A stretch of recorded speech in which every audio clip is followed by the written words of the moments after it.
I'm Courttia Newland at Whitechapel Idea Store, and this is my story, Mr. Powell's Retreat. Many years later, Mr. Powell sits on the curb of Whitechapel Road, his legs wide open and his hands limp between them, staring into the gutter. Rafi sees him first. He pulls at my shoulder. I hardly recognize him. Then I do. We go over, crouching beside him.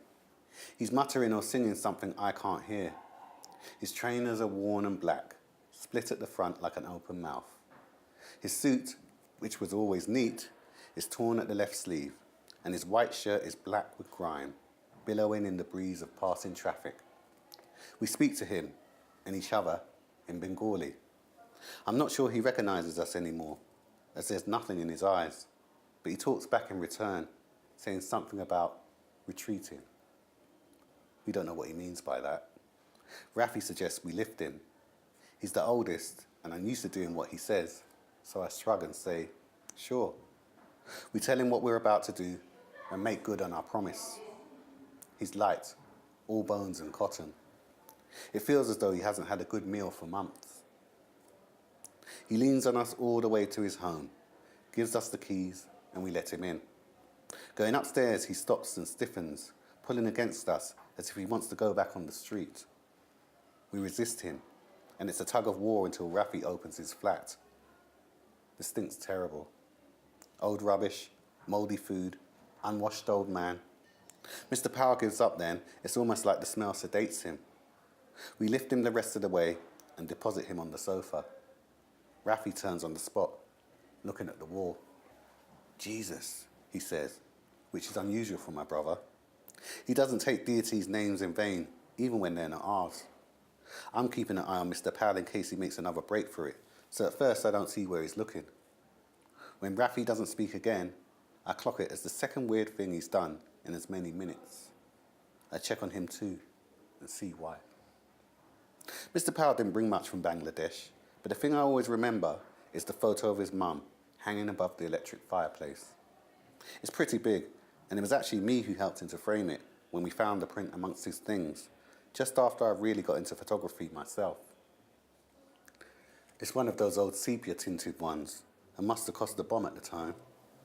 She's sitting on an unseen chair, looking into camera wearing a sari with her head covered, and it must have been taken when he was young, because I have to say, she looks beautiful. I don't know if it's the colour enhancement or the way she always was, because her eyes are bright hazel and a really nice shape. They don't look alike at all, apart from something in the twist of her mouth. But Mrs. Powell's smiling, and Mr. Powell hardly does that type of thing. That's how it used to look anyway, has done for years. Only now, half of the photo, and Mrs. Powell with it, have faded into some inky black kind of fog that obscures the left side of her face and everything else on that side with it. Mr. Powell rocks on the sofa. Retreating, he says, pointing at his mum. All retreating. Rafi asks what happened, but that's all Mr. Powell says. Retreating, retreating. His English had got better since we were kids, so it's a shame to see him regress to the Mr. Powell we knew way back when. Rafi makes that whistle noise you use to say someone's cuckoo. I frown at him. That isn't fair. I get up to take a closer look at the photo, and there's smaller ones lining the mantle. These landscape colour snapshots, like you used to get from the pharmacy. Old school. Grinning kids, an upright family, a young girl caught mid-cartwheel, kicking village dust. Except each one's obscured by that fogged, fading blackness, like Polaroids in reverse. Instead of developing, these pictures are dissolving, retracting into a misty, unreadable past. Retreating, Mr. Powell says, seeing my face. All retreating. He shuffles out of the room, so slow we don't stop him. The sound of rummaging comes from a back room. When he returns, Mr. Powell is holding blossoming sheets of crumpled paper. He gives them all to me. They're yellowed, lined, and filled with scrawling handwriting. The ink's deep blue like sailors' tattoos. Or so it seems. When I look closer, I see the writings also fading, leaving half words and blank lines, exactly as they were before they'd been scrawled on. I look at Rafi. He gapes. Shit, he says. Exactly, Mr. Powell screeches, laughing as if it's all a big joke. We sit on the sofa in a row. Me, Mr. Powell, and Rafi. We spread the colour photos on the coffee table together with the letters, trying to work out what's going on. Mr. Powell explains in Bengali. It started happening recently, he says. First, he couldn't say whether he had a grown-up niece or a nephew.